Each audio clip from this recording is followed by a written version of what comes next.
The black war on cop continues, even as we turn on the Sunday morning news shows and we hear story after story after story about racist white cops picking on black people all over the country for no reason whatsoever. And that means we have to retrain our cops to ensure better police community relations. Yeah. Because to me, he ain't do no wrong. He just shot a cop. Black people just keep attacking cops all over the country. Why don't we start down in Atlantic City? But first, new video in the search for the suspects who shot an Atlantic City police officer overnight. That officer is now fighting for his life. It happened in the early morning hours in the heart of the resort casino and shopping district. And NBC 10 South Jersey Bureau reporter Sydney Long is live in Atlantic City with the latest developments. Sydney? Well, Denise, I can tell you that police officer is out of surgery this morning after suffering a gunshot wound to the head, but he does remain in critical condition. And now police are asking that everyone out there take a close look at surveillance video of two groups of men. They say it will lead them to who pulled the trigger and why. As many as 14 evidence markers pinpoint where shell casings landed on Arkansas Avenue beside the Caesars parking garage at 2:34 this morning. That's when two Atlantic City police officers responding to a group of men involved in criminal activity got out of their car. One of the officers was shot. They was just shooting over here at the outlet about 2-3 days ago, and then the incident in Egg Harbor Township, and now this is like, it's not even safe to walk the streets no more. Broad daylight, nighttime.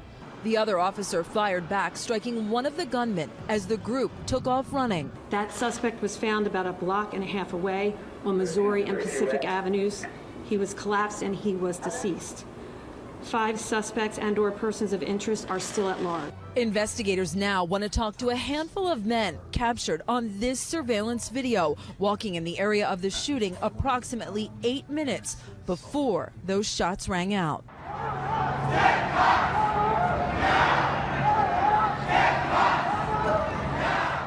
And how about this one from Rock Hill, South Carolina? The second time we've been to Rock Hill. Rock Hill is one of those places I'd never heard of. I did one story, then all of a sudden everybody in Rock Hill is going, Colin, you got to see this, you got to see this, you got to see this. So this one just came in too. Black guy wanted for some bad business in Georgia, shoots at a cop. And why don't we head over to Waterloo, Iowa? Black person rampages through. This is Iowa. Rampages through Iowa. He attacks a car with his cop, almost hits the school bus, does all sorts of nasty business, which we'll see in a minute. And then when he gets caught and the cop calls him a few names, very mild names, everybody's in a tizzy. Let's check that one out. Well, tonight we can tell you new video has been released showing a Waterloo police officer verbally and physically assaulting a man who was already in handcuffs.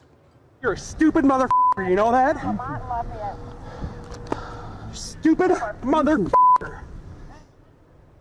The officer, a Waterloo police officer, the man, Montavis Keller, accused of leading police on a high-speed chase through Waterloo and Black Hawk County back in April. Now that chase ended when Keller crashed his car into a Waterloo home. 2 children were inside at the time of the crash. Thankfully, no one was injured. The crash did cause a small electrical fire and a gas leak. Now, Keller is charged with attempting to strike a police officer with his vehicle. He's also facing drugs and weapons charges for items allegedly found in his car at the scene of the accident. But tonight, KWW reporter Jessica Hartman has been taking a closer look at the actions of the one Waterloo police officer through new dash cam and body cam video. Jessica, what have you seen?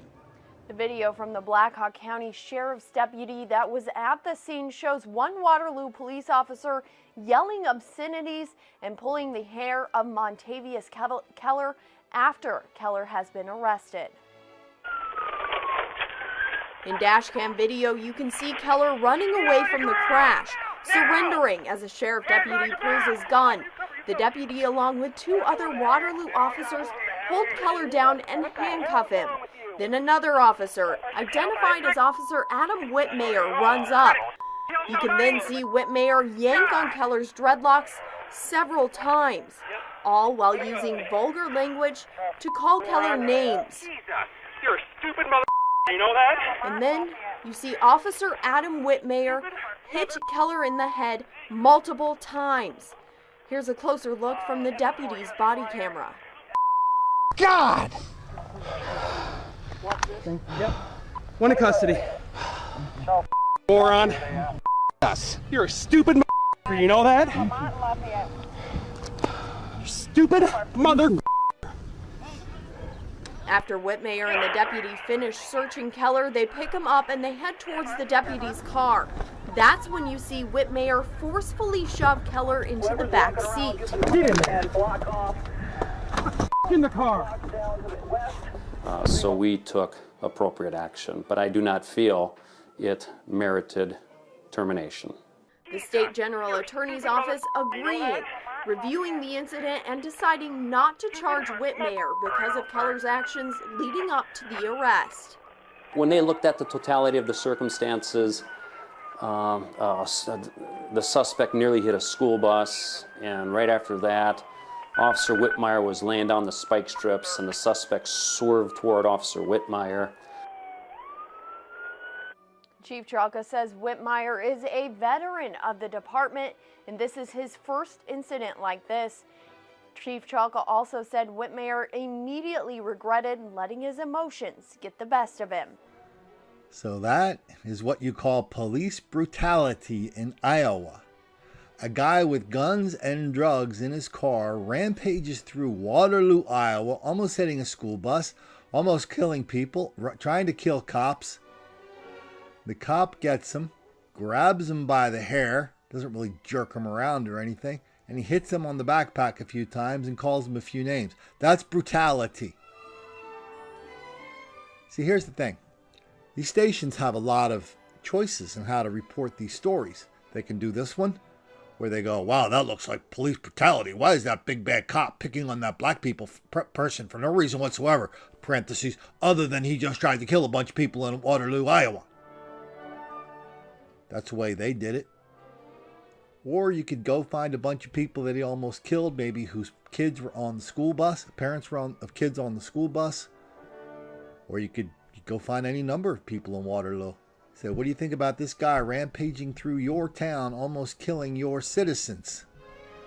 Do you think they would be overly concerned that the cops messed up the dude's dreadlocks? Do you think they would be concerned that the cop shoved him a few times in the back?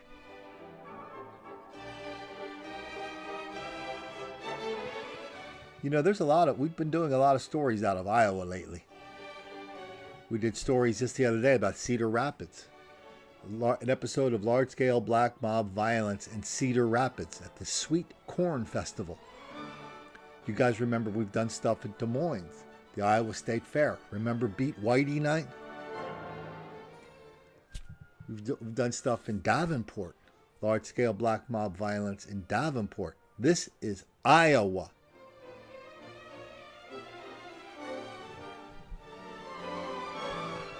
So if black people are attacking cops in Iowa, and reporters are crying crocodile tears about it in Iowa, what do you suppose is happening in your town? How far are the reporters in your town going to not make the black kids angry?